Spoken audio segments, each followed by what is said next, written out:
السلام عليكم ورحمة الله وبركاته. إن الحمد لله نحمده تعالى ونستعينه ونستغفره ونعوذ بالله من شرور أنفسنا وسيئات أعمالنا. من يهده الله فلا مضل له ومن يضلل الله فلا هادي له. وأشهد أن لا إله إلا الله وحده لا شريك له.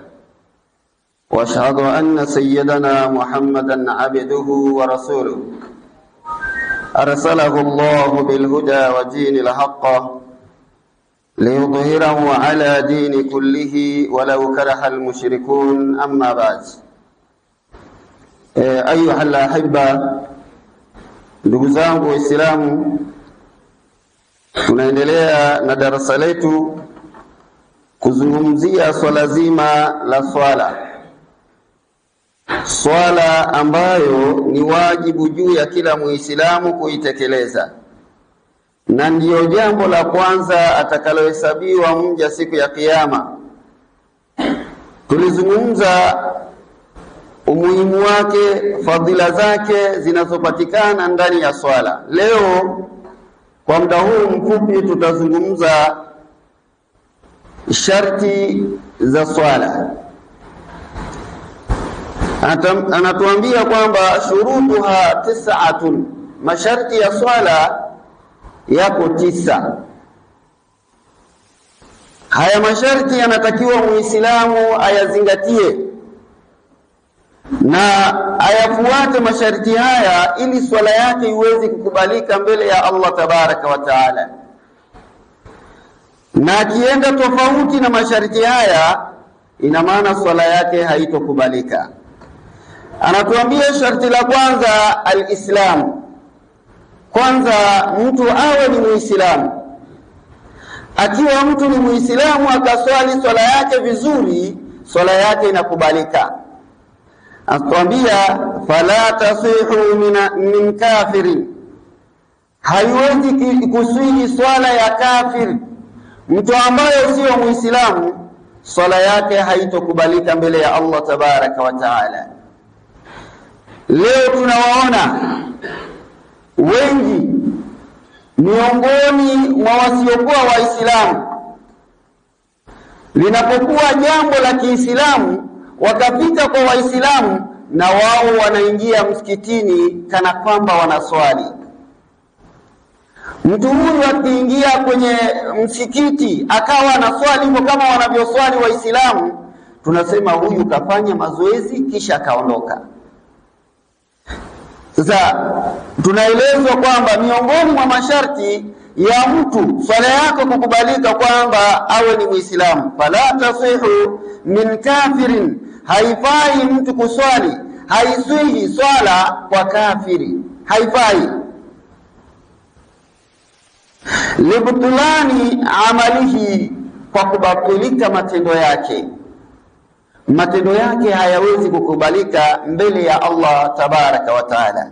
Sharti la pili akasema al-aqila. Al-aqil ni mtu mwenye akili.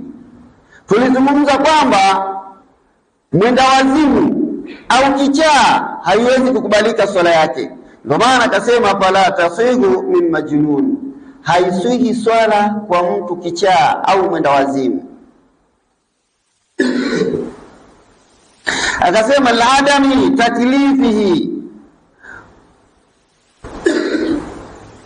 kwa kutokuwa yeye ni mwenye kukalifishwa na sheria.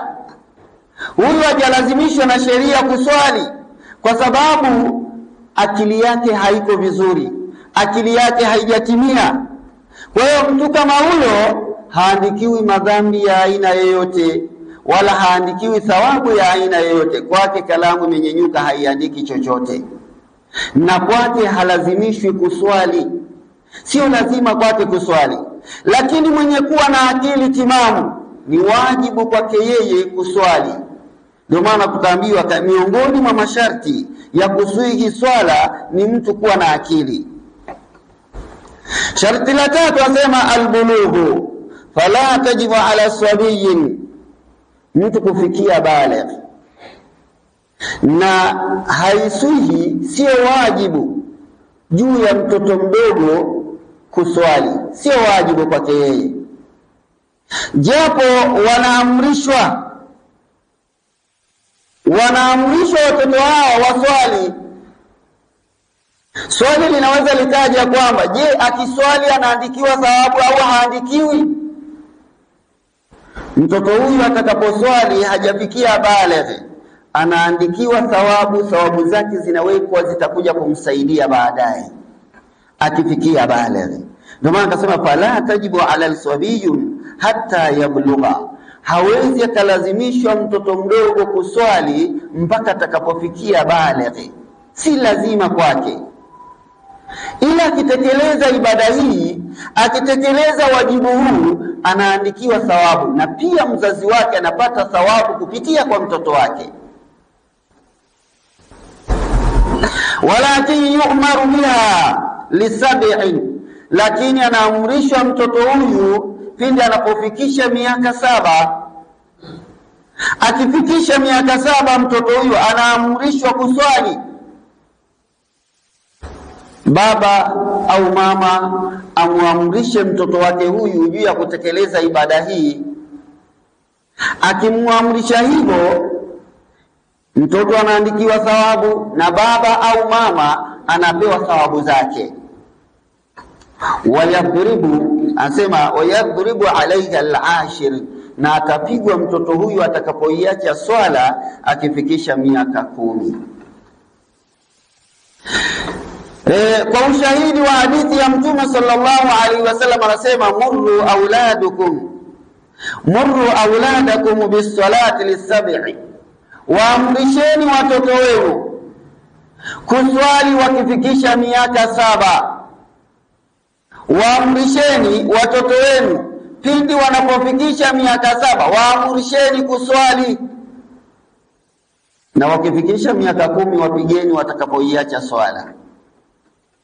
Hii ni amri ya Mtume sallallahu alaihi wasallam, kujenga mazingira ambayo mtoto huyu akikua asipate shida, asipate tabu, atakuwa anatekeleza ibada yake kwa ufasaha kabisa.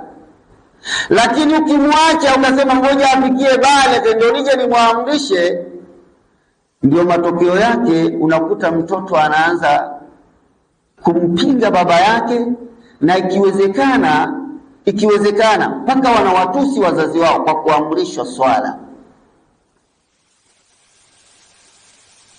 Siku moja mama mmoja alimshika mtoto wake akamnyanyua juu mbele ya Mtume sallallahu alaihi wasallam, akamuuliza, hivi huyu mtoto ana haki ya kwenda kuhiji? Mtume akamwambia ndiyo, ana hija huyu, na atalipwa ujira atakapokwenda hija. Akamwambia ndiyo, atalipwa ujira, malipo yake yapo, na pia na wewe utalipwa. Sasa hii inaonyesha na inatufundisha kwamba watoto wetu tunatakiwa tuwaamrishe juu ya kutekeleza swala wakiwa bado wadogo.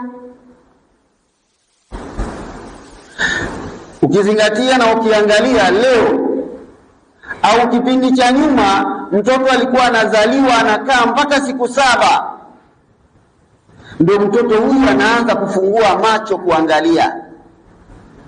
Lakini leo hii mtoto anazaliwa hospitalini pale Mount Meru, anazaliwa mpaka mama yake anaruhusiwa kuja nyumbani, mtoto anapoangalia wala hapepesi macho. Sasa mtoto huyu leo uje uniambie kwamba unasubiria akifikia baligh ndio uje umwamrishe kuswali, hata kuelewa. Kwa hiyo tuchukue mazingira mapema, watoto wetu tuwasimamie, watekeleze ibada wakiwa bado wadogo. Wakishakuwa wakubwa, ibada wanalielewa.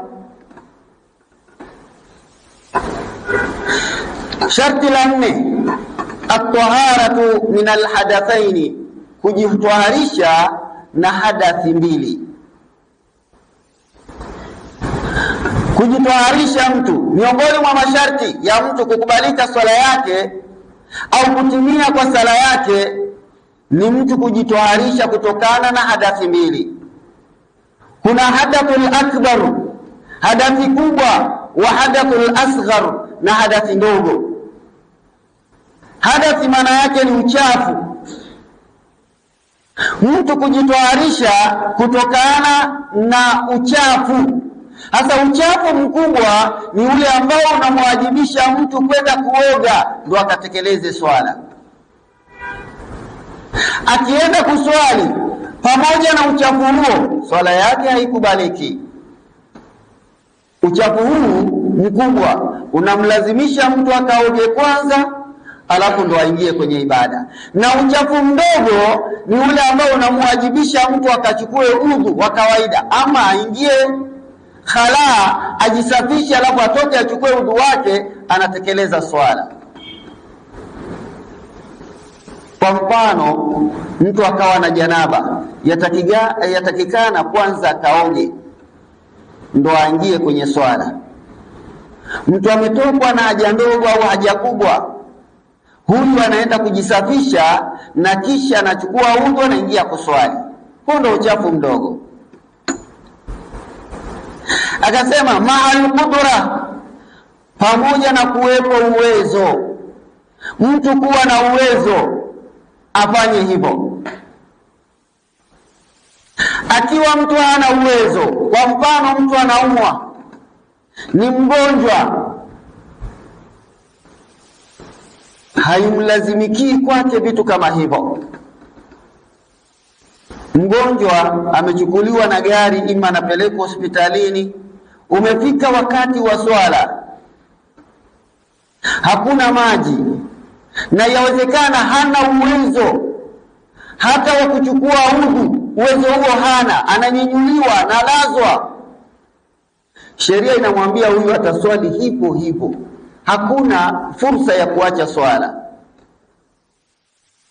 Fursa ya kuacha swala hakuna, anatakiwa swali maadamu akili yake bado inafanya kazi, inajua hili ni halali, hili ni haramu, anajua hapa ni pazuri, hapa pabaya, anatakiwa atekeleze swala.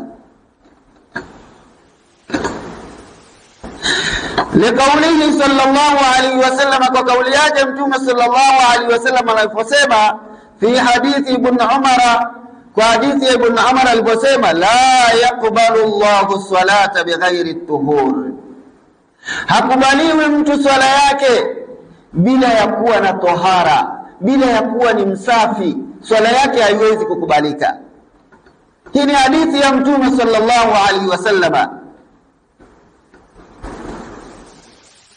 Na kisha Mtume sallallahu alaihi wasallam akasema katika hadithi nyingine, la salata liman ahdatha hatta yatawadda, hakuna swala au hana swala mtu ambayo ametokwa na hadathi ndogo, uchafu mdogo, mpaka katawadhe. Hivyo ndugu zangu Waislamu, inachukua umuhimu au tunaelezwa umuhimu wa mtu kuswali. Na unapokwenda kuswali uhakikishe uko msafi, umefuata masharti ambayo Uislamu umekueleza. Ukienda kinyume, swala zako utakuwa unaswali lakini hazikubaliki. Kila siku unaingia msikitini, unatoka, unaingia, unatoka, miaka nenda rudi, lakini kama hauna tahara, haujatekeleza masharti miongoni mwa masharti haya, swala yako haitokubalika kwa Allah. Sharti la tano wasema dukhul alwaqti lisalati almuaqqata, kuchunga kuingia wakati wa swala. Kuingia wakati wa swala uliowekewa muda wake maalum. Huwezi ukasema kwa sababu mimi nina dharura adhuhuri ngoja ni swali saa 6. Hiyo swala haitokubalika. Kuna baadhi ya watu kwa kutokujua na kutokufahamu dini inafundisha nini, wakuta mtu ana safari yake, safari anatakiwa aondoke saa 11:30. Sasa kwa sababu nitasafiri masafa marefu, swala zote zitanikuta njiani, anaamua kuziswali kwenye swala ya asubuhi, anazikusanya zote. Anasimama na swali alfajiri, anasimama na kimu, anaswali ya dhuhuri, anaswali al-asri, magharibi mpaka isha, anamaliza kwa wakati mmoja, alafu anaondoka kwenye safari yake. Hizo swala zote zitakuwa ni batil isipokuwa swala moja tu. Ile swala aliyoswali ndani ya wakati wake, hiyo ndio inakubalika. Ima hizi zingine hazitokubalika kwa sababu ameziswali nje ya wakati. Ameiswali swala hiyo nje ya wakati, haitokubalika. Kwa hiyo kila swala inatakiwa iswaliwe kwa wakati wake. Labda itokee dharura. Kukiwa na dharura, ndo unaweza swala yako ikakubalika, ukaiswali nje ya wakati na ikakubalika. Kwa mfano, swala inaswaliwa hapa ya magharibi, wewe ni dereva, upo barabarani, ulikuwa unatarajia ngoja niondoke mpaka nifike pale msikitini, swala itakuwa imefika na nitaswali. Lakini ukakuta jamu ya magari ni msongamano, na msikiti uko hapo karibu, na unajua barabara zetu zilivyo. Huwezi ukasema ngoja nitoke pembeni nipaki gari alafu niingie msikitini. Itabidi uzunguke mpaka uje msikitini. Unafika wakati umeisha, magharibi imeshaisha. Huyu tunasema kwamba alikuwa na udhuru wa kisheria. Huyu ana udhuru wa kisheria. Huwezi ukasema gari naliacha hapa niingie msikitini, ukaliacha barabarani. Utaonekana wewe sio mtu mwenye timamu wa akili. Sasa katika udhuru ambazo zipo, ndio miongoni mwa hizo anatuambia Allah tabaraka wa taala, inna salata kanat ala almu'minina kitaban mawquta. Hakika swala kwa waumini, swala kwa waumini ni zile zilizowekewa wakati maalum. Ndio anatakiwa Muislamu aswali hivyo, atekeleze hivyo.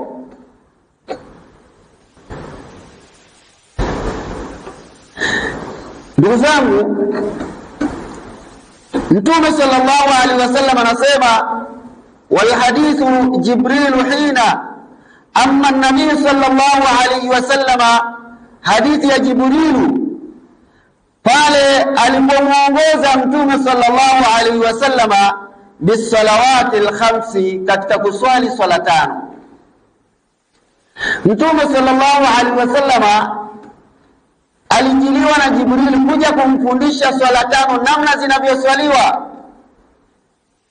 Alipomswalisha dhuhuri akamwambia hii ndiyo dhuhuri na wakati wake ndiyo huu.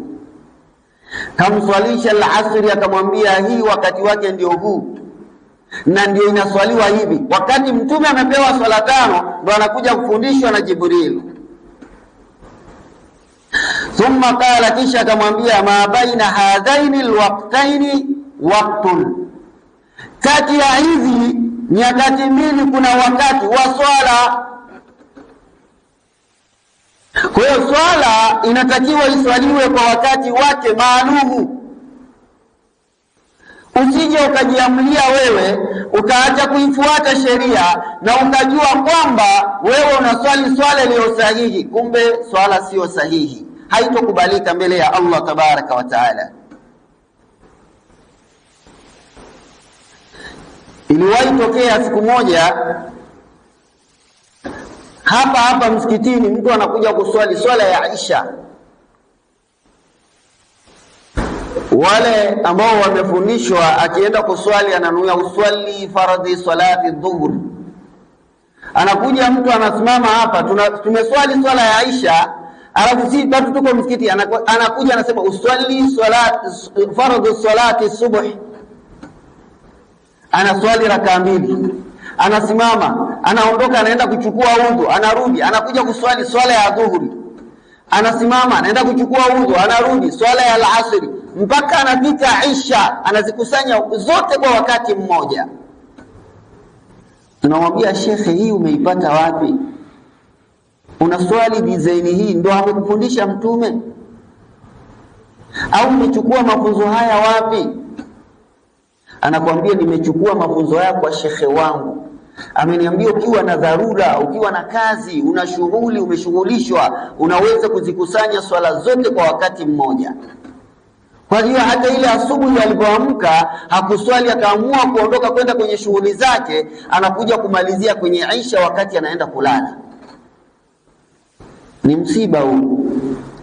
Unamueleza, unamwambia hii haipo, haijajuzu, hajafanya hivyo Mtume sallallahu alaihi wasallam, na wala hajawahi kufundisha. Hivi unafanya makosa.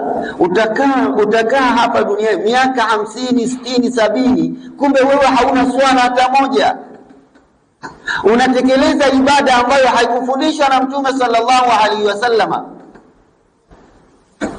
Sasa anatuambia kwamba fala tasihu salata kabla dukhuli waqtiha, haiwezi kaswihi swala kabla ya kuingia wakati wake, wala baada khurujihi, wala baada ya kutoka wakati wake, illa li'udhrin, isipokuwa kwa udhuru. Udhuru ndio huo nilowaambia kwamba mtu ametingwa, hana ujanja.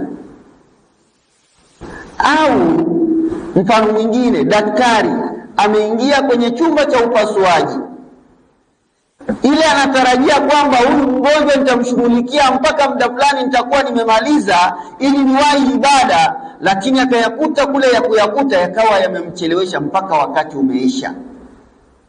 Utamwambia waache hao wagonjwa hao, nenda ukaswali kwanza, akirudi atawakuta? Sheria haikufundisha hivyo. Huyu ana udhuru maalum, washughulikie wale mpaka atakapomaliza ndo akatekeleze ibada yake. Huu ndio udhuru wa kisheria. Sio mtu amekaa hivi vitu kwa makusudi, anapoteza wakati wake, alafu wakati wa swala unaisha, alafu anakuja kusema nitakuja kulipa. Hiyo haipo.